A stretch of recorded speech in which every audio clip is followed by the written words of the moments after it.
I don't know where to start with this one. I'm so mad right now. I want to crank this video out now, but you know, it's gonna be hard to talk about the rest of this game because of what happened at the end, and I'm so pissed off right now. I really am, but from the beginning, I thought this was a sloppy game all around. Really, I mean, I guess it's fitting that it ended on shit like that, right? But the first drive was good. Got extended on a personal foul, 15-yard late hit by some safety on their team or a linebacker that was doing late hit and personal foul crap all game, actually. And Locker, 50-yard touchdown pass to Devin Aguilar, who's quickly becoming our best receiver. That was great. Gave up a touchdown drive right after that, mostly on a reverse to I can't remember the dude's name. I think Tony Simpson or something like that. T.J. Simpson. He had a long reverse, and that led to a touchdown. Offense stalled for close to 2 quarters of action. Offensive line was bad, really bad. Lots of penalties. We couldn't run the ball. The one time we did get a good drive going in the second quarter, Locker threw a pick in the end zone. That was just bad, but I thought Locker played a good game. Third quarter, well, first, this game was so frustrating just to watch, even early on, because of how fucking atrocious the referees were. I mean, I'm not saying they favored either team, they didn't, but oh man, they didn't know what they were doing. Few times they had to stop play to reset the clock. They had play clock issues. They had to have conferences after every play to figure out what just happened. So much bad stuff out there.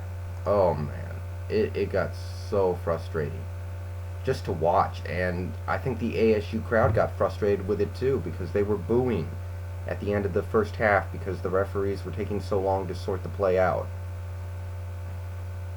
Yeah, and that was tough. And we missed a field goal at the end of the second half. We made it. They iced the kicker twice, and then he shanked it by a good 30 yards. It was a terrible kick. Folk. It was a long kick, but still can't do that. They hit a field goal in the third, but then Chris Polk finally broke off a long run. He deserved it because I thought he ran hard today, and there was just nothing there for him because our offensive line wasn't good today. And he did break a couple tackles and break off a 23-yard touchdown run. Good for him. I thought he played okay given the fact that the offensive line was, again, atrocious. And the offense warmed up a little bit. Jeremy Forgerson took away one of our possessions by muffing the punt return, and it didn't lead to points, but it took away a possession. With 4 minutes left, Eric Folk hits a field goal to tie it up, and oh boy, our defense stiffens. And for the most part, I didn't think our defense played well today, but we got to stop when we needed it. Got a couple stops at the end, and they punted to us with about 90 seconds left. And where do I start? Okay, first of all, we get the ball back, 10-yard line, tied game, 3 timeouts, 90 seconds left. What's the play calling? Sarkisian, you come from, the land of USC. You know what you're doing, right? Draw up the middle to Polk, 5 yards. Draw up the middle to Polk, 4 yards. Jake Locker, Hail Mary, incomplete by at least 10 yards. And he gets hurt on that play, by the way. So it couldn't have been worse. We just decided to sit on the ball. I mean, we're tied. I mean, we're going into overtime. There's no way we could lose in overtime, right? I mean, We'll never lose in overtime. We should just play for that. We should just play to go into overtime, even though we need 60 yards for a good field goal attempt. We had 3 timeouts, 80 seconds. One of the best offensive players, one of the best overall players in the whole nation in Jake Locker. Receivers that are actually making some plays. And, you know, I know the offensive line wasn't good tonight, but they're not going to be better in overtime. So you got to go with it. And no. Draw play, and then Hail Mary. Only like 25 seconds left. And you know, really after that sequence, Sarkisian has just lost so much credit from me. I can barely enjoy the USC win right now. I can barely enjoy the Arizona victory right now. What does this say about our team? We were afraid to try and pick up 60 yards in 80 seconds with 3 timeouts. That's ridiculous. That shows we don't think our team is good.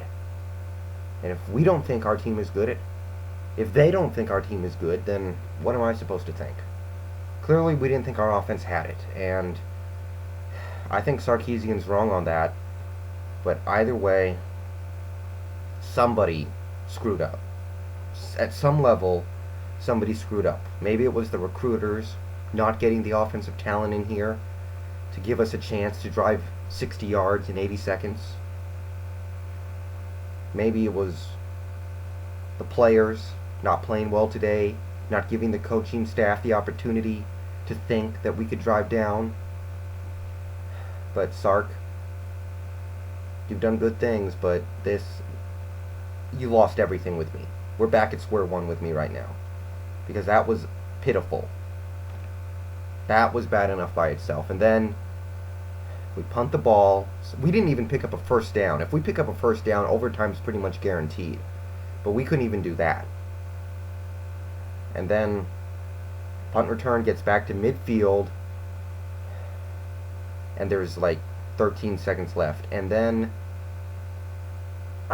did I mention that I hate this defense? I really do. I even hated them last week when they came up with that miracle play to win us the game. I hated them pretty much this whole season. USC, I don't know how we did that. That was great, but this isn't USC anymore. We played the game of our life against USC. But this isn't that. They have one chance, throw up a Hail Mary, and they maybe get 2 Hail Marys in, maybe 3, probably 2, maybe even just 1, and then you go into overtime. But no. The defense thinks the game is over. We don't get any rush on Danny Sullivan, who had a good game, by the way. I don't know if he outplayed Locker, but he was about as good, I'd say. No pressure. We just play a straight defense, and not one, but 2 guys. 2 guys get wide open in the end zone. Nobody's within 10 yards of either of them. It's pitch and catch. Danny Sullivan throws it up. Chris Magaga comes down with it. Easy. And I think Robinson was wide open in the end zone too. So he could have just thrown it up there for grabs and let those 2 guys figure out who's going to come down with it. Really, that's what it came down to. Nobody at any level should ever do that. I don't care if you're playing Pop Warner or Pee Wee. You should at least know enough to put your goddamn secondary back in the end zone in a situation like that, because that's the only place they're going to go. Their kicker couldn't kick anything from inside 30 yards. You think they're going to play for a field goal? No. That was so pathetic. I don't think that's ever I've never seen that happen before, and I challenge anyone to come up with something as pitiful as that play. We let 2 guys get wide open in the end zone on the last play of the game with the score tied. 50-yard touchdown pass. Game over.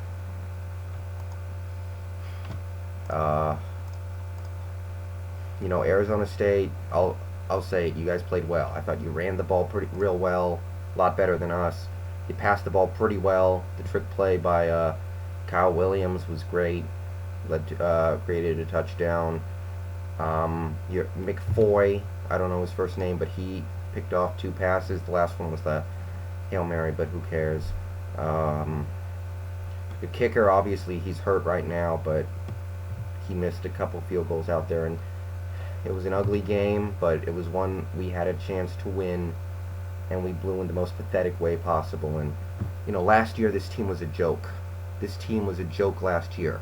0-12, but at least teams go 0-12 from time to time. It happens in college football. It does.